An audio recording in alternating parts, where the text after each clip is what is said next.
आप देख रहे हैं समाचार एजेंसी ऑफ इंडिया में साइन न्यूज। नमस्कार दोस्तों, समाचार एजेंसी ऑफ इंडिया में एक बार फिर आपका स्वागत है। बृहस्पतिवार 30 अप्रैल क्या क्या घटा हम आपको आज बताते हैं। रात में ही टोटल लॉकडाउन और कर्फ्यू एक बार फिर 3 मई तक के लिए लागू है। सिवनी में कर्फ्यू भी लागू है। टोटल लॉकडाउन 30 मई को अगर नहीं बढ़ाया गया तो 3 मई के आगे नहीं बढ़ाया गया तो 3 मई के बाद क्या करना होगा प्रशासन को, इसके लिए किस तरीके की कवायद करनी होगी, इस बारे में प्रशासन को संजीदगी के साथ विचार करना होगा। प्रशासनिक सूत्रों ने समाचार एजेंसी ऑफ इंडिया से चर्चा के दौरान कहा कि प्रशासन को चाहिए था कि 3 मई के एक सप्ताह पहले से ही इस तरीके की कवायद आरंभ कर दी जाती, जिसमें टोटल लॉकडाउन को अगर खोला जाता है तो टोटल लॉकडाउन खुलने के बाद दुकानदारों को, नागरिकों को किस तरह का रवैया अख्तियार करना है, किस तरह से उन्हें अपने प्रतिष्ठानों का संचालन करना है, दुकानदारों को इस बारे में विचार करने की बहुत जरूरत है। क्योंकि 3 मई के बाद अगर टोटल लॉकडाउन में ढील दी गई तो प्रतिष्ठान भी खुलेंगे। भले ही कुछ प्रतिष्ठानों को खोला जाए जैसी संभावना दिख रही है, पर वहां पर सोशल डिस्टेंसिंग का पालन किस तरह किया जाएगा, इस बारे में अभी तक कोई नजारा स्पष्ट नहीं दिख रहा है, कुहासा हट नहीं पाया है। प्रशासन को चाहिए था कि लगभग एक सप्ताह से दुकानदारों को, व्यापारी संगठनों को बुलाकर प्रशासन उनकी बैठक लेता। प्रशासन इसके साथ में दुकानदारों को यह भी बताता कि उनकी दुकान पर भीड़ एकत्र ना हो पाए, सोशल डिस्टेंसिंग, 2 गज का फासला, सामाजिक दूरी किस तरीके से बरकरार रखी जाए दुकानदारों के द्वारा, इसके लिए प्रशासन को होमवर्क अभी से कर देना चाहिए। 1 मई शुक्रवार को है, उसके 2 दिन के बाद टोटल लॉकडाउन अगर हटाया गया तो प्रशासन को बहुत ज्यादा एहतियात बरतने की जरूरत है। इसके अलावा एक खबर और आ रही है कि सर्किल जेल में सजा काट रहे एक कैदी के द्वारा फांसी का फंदा गले में डालकर आत्महत्या कर ली है। सर्किल जेल सिवनी में एक कैदी द्वारा अज्ञात कारणों के चलते फांसी लगाकर आत्महत्या करने का मामला सामने आया है। उसका शव बृहस्पतिवार को तड़के फांसी के फंदे पर लटका हुआ बरामद किया गया।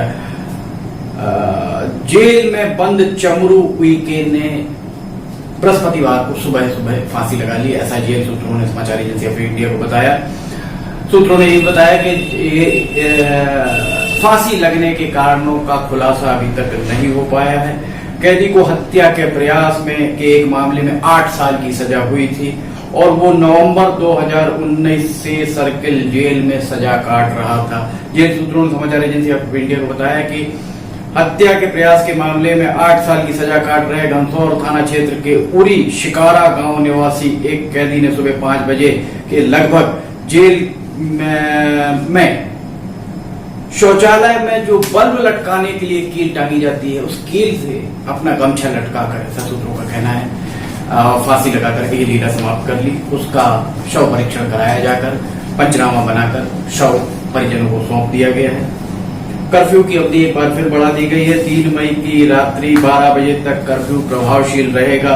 जिला कलेक्टर एवं जिला दंडाधिकारी प्रवीण सिंह द्वारा कोरोना वायरस संक्रमण की रोकथाम हेतु दंड प्रक्रिया संहिता 1973 की धारा 144 के तहत जारी कर्फ्यू आदेश में आंशिक संशोधन किया गया। उनके द्वारा 30 अप्रैल की रात्रि 12 बजे से 3 मई की रात्रि 12 बजे तक कर्फ्यू की अवधि को बढ़ा दिया गया है। इस आदेश के परिपालन में नगरीय क्षेत्र सिवनी, बरघाट, लखनदौन के साथ ही कानीवाड़ा, बंडोल, भौमा, लखनवाड़ा, बखारी, अरी, गंगेरुआ, धारना, आष्टा, बहरई, बोरी, केवलारी, पलारी, उगली, चंदनवाड़ा, पांडे छपारा, छिंदा, अहरवाड़ा, खापा बाजार, चमारी, छपारा, केकड़ा, भीमगढ़, खुर्सीपार, पहाड़ी, गणेशगंज, सनाई डोंगरी, धूमा, सेहोरा, सिरमंगनी, आधे गांव, करापदोला, संगईमाल, नागटोरिया, हमीरपुर, नागनदेवरी, दरगड़ा, मोहगांव, धनककड़ी, मढ़ी, पाटन, बीबी, गंसौर, कहानी, बिनेकी, गोरखपुर, शिकारा, किंदरई, भिलाई, केदारपुर, कुरई, खवासा, मोहगांव, सुक्तरा, बादलपार, चट्टी, खमरिया, धोबी, सर्रा, पीपरवानी, धनोरा, मझगवा, सोनवारा, कुड़ारी ग्रामीण क्षेत्रों को छोड़कर अन्य ग्रामीण क्षेत्रों में सशर्त दुकान खोलने की अनुमति दी गई है। इस आदेश का उल्लंघन भारतीय दंड संहिता की धारा 188 के तहत दंडनीय अपराध की श्रेणी में आएगा। अचानक ही बृहस्पतिवार को शाम बादल जबरदस्त तरीके से गरजे, उसके बाद झमाझम बारिश भी हुई। मौसम विभाग के सूत्रों ने समाचार एजेंसी ऑफ इंडिया को बताया कि इस तरीके की मौसम में बदलाव 3 मई तक जारी रह सकता है। बंडोल पावर वाटर प्लांट से पुरानी एलम जब्त की गई है। नई एलम और ब्लीचिंग से पानी का शोधन किया जा रहा है, जल शुद्धिकरण किया जा रहा है। सरकारी विज्ञप्ति के अनुसार ये बात बताई गई है।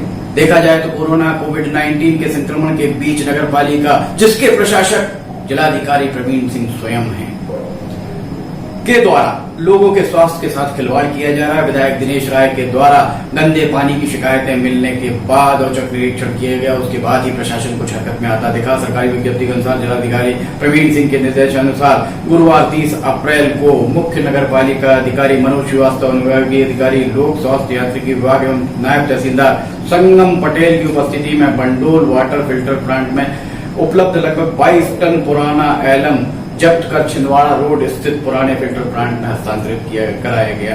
नगरीय क्षेत्र में मानक जल प्रदाय करने हेतु वाटर फिल्टर प्लांट में नई एलम और ब्लीचिंग का उपयोग किया जा रहा है। इसी तरह जल प्रदाय प्रणाली के आवश्यक मरम्मत कार्य को शीघ्र पूर्ण करने के निर्देश मुख्य नगर पालिका अधिकारी को दिए गए। सिवनी की जलावर्धन योजना की बजाय बीरबल की खिचड़ी लग रही है। साल दर साल ठेकेदार को समय पे समय दिया जाता रहा। इसके पहले मुख्य नगर पालिका अधिकारी रहे नवनीत पांडे के द्वारा इसका औचक निरीक्षण किया गया था। उस दौरान तत्कालीन जिलाधिकारी गोपाल चंद गार्ड के द्वारा उनके द्वारा ठेकेदार पर 1 करोड़ से ज्यादा की शास्ति भी जुर्माना लगाया गया था, अधिरोपित की गई थी। इसके बाद भी पता नहीं नगर पालिका परिषद को जलावर्धन योजना के ठेकेदार से ऐसी कैसा लगाव है कि नगर पालिका उस ठेकेदार के खिलाफ कार्रवाई करने से कतरा रही है जो लोगों के स्वास्थ्य के साथ खिलवाड़ कर रहा है। ये वाकई बहुत गंभीर बात है। पुरानी जलावर्धन योजना का संधारण भी ठेकेदार के द्वारा किया जाना है। ये अवधि कब से चालू होगी, इस बारे में नगर पालिका पूरी तरह मौन है। कांग्रेस संगठन विपक्ष में, कांग्रेस संगठन पूरी तरह मौन है। कांग्रेस संगठन के द्वारा भी कुछ इस मामले में कहा नहीं जा रहा। ऐसा प्रतीत हो रहा है कि भारतीय जनता पार्टी और कांग्रेस दोनों ही संगठनों को जिले की नागरिकों से, जिला मुख्यालय के नागरिकों के स्वास्थ्य से कोई लेना देना नहीं रह गया। मत्स्य विभाग के उप संचालक के द्वारा एक आदेश जारी किया गया कि मत्स्य विक्रय हेतु दुकानें नहीं लगाई जाएंगी। सिर्फ मत्स्य पालन संबंधी गतिविधियां feeding, maintenance, harvesting, processing, packaging, ceiling, marketing आदि में रियायती दरों पर सामग्री उपलब्ध कराने के लिए मत्स्य विक्रेताओं को डोर टू डोर विक्रय की अनुमति दी गई है, न कि दुकान खोलकर वहां से विक्रय करने की अनुमति दी गई है। खरीद केंद्रों का पुनः एक बार और निरीक्षण किया केवलारी के युवा तुर्क विधायक राकेश पाल ने।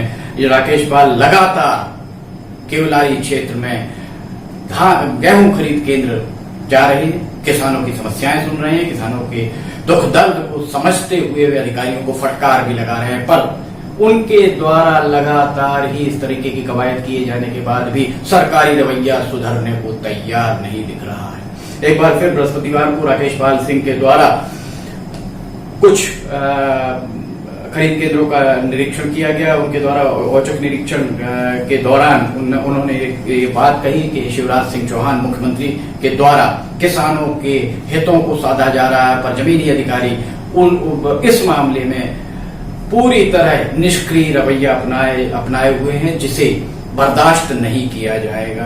रामदल समिति के द्वारा सेवा कार्य का 1 माह पूर्ण हो गया है। नर सेवा नारायण सेवा, रामदल समिति, आर्ट ऑफ लिविंग समिति, रजवाड़ा होटल रजवाड़ा समूह के अलावा वैश्य महासंगठन भी इस पुनीत काम में हिस्सेदार हो गया है।